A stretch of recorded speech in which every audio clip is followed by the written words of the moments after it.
Bonjour à tous et bonne année! Aujourd'hui, j'aimerais vous proposer la méthode la plus rapide et la plus facile pour coudre un chouchou. Il n'y a rien de mieux que le velours ou la soie, comme ceux que j'ai cousus pour l'introduction de cette vidéo, car ces matières permettent de conserver des cheveux doux et en bonne santé. Mais par souci de clarté, pour le bien de ce tutoriel, je vais utiliser ce coton recouvert de petits poissons qui a surtout l'immense avantage d'avoir un endroit et un envers très facilement reconnaissables. Alors c'est parti!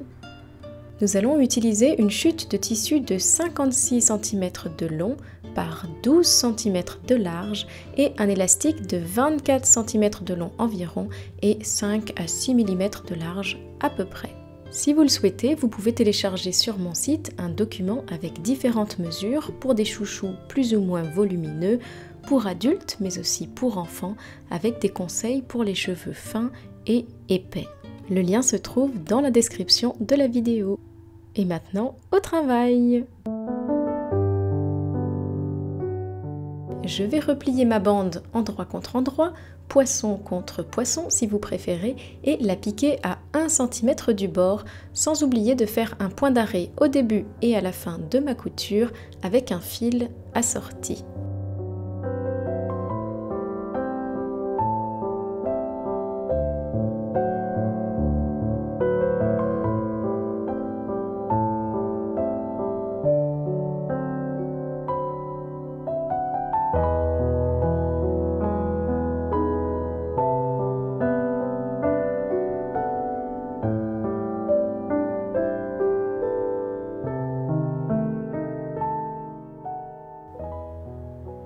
Lorsque c'est fait, je vais venir ouvrir ma couture.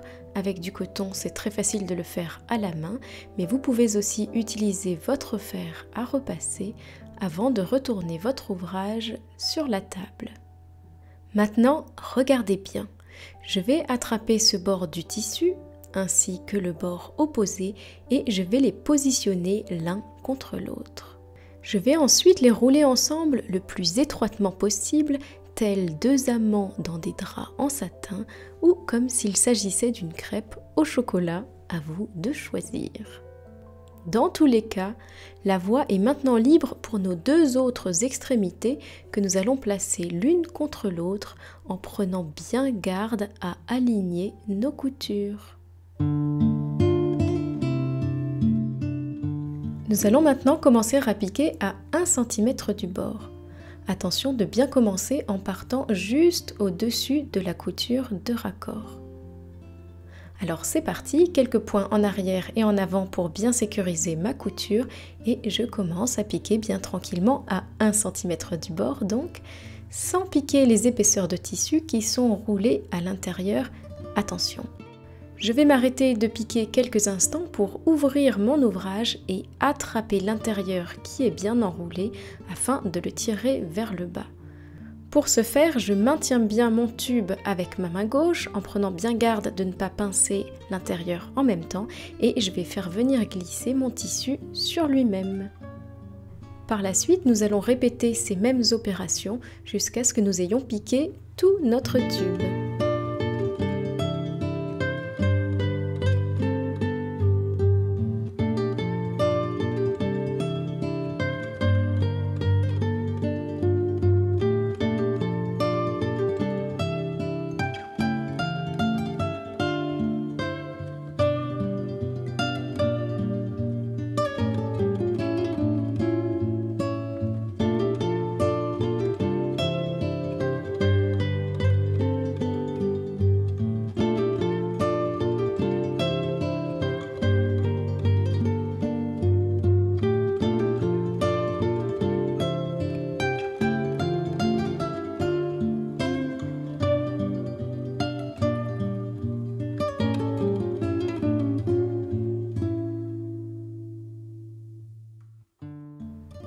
Lorsque nous arrivons au bout, nous allons laisser 4 ou 5 cm sans piquer pour créer une ouverture qui nous permettra de retourner notre chouchou sur l'endroit par la suite. N'oubliez pas de bien faire un point d'arrêt avant de retirer votre ouvrage. Voici à peu près à quoi il ressemble maintenant. C'est très inesthétique, on est d'accord, mais n'oubliez pas que les chenilles se transforment en papillons. Et pour les y aider, voici mon arme secrète, il s'agit d'un retourne-biais. Vous en trouverez la référence dans la description de la vidéo et si vous le souhaitez, vous pouvez également utiliser une épingle à nourrice par exemple. J'introduis mon retourne-biais ou mon épingle à nourrice dans mon chouchou en maintenant bien l'extrémité de mon élastique et je vais faire ressortir l'autre extrémité de mon élastique de l'autre côté de notre tube et faire un nœud tout simplement. Vous pouvez piquer à la machine les deux extrémités ensemble si vous préférez. Personnellement, j'aime faire un nœud pour pouvoir facilement le défaire et moduler la longueur de mon élastique en fonction du type de cheveux, du tissu ou bien du degré d'élasticité de mon élastique.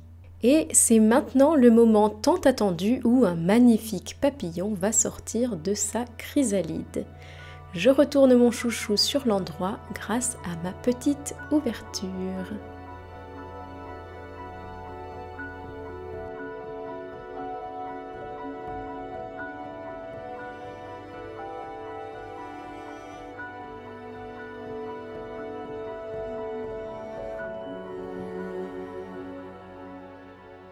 Mais revenons sur Terre, ce n'est qu'un chouchou après tout et nous devons encore refermer notre petite ouverture. Deux options s'offrent à nous, nous pouvons piquer nos épaisseurs ensemble à la machine à coudre à 1 mm du bord ou bien réaliser quelques points invisibles à la main. Vous me connaissez, pour moi ce sera à la main.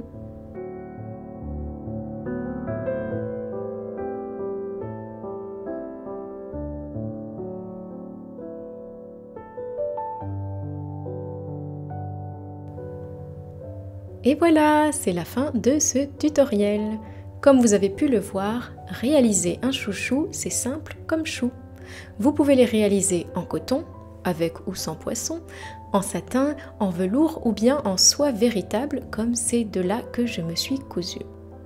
Vous pouvez même réaliser un chouchou avec une fermeture à glissière pour y cacher une clé ou un petit billet.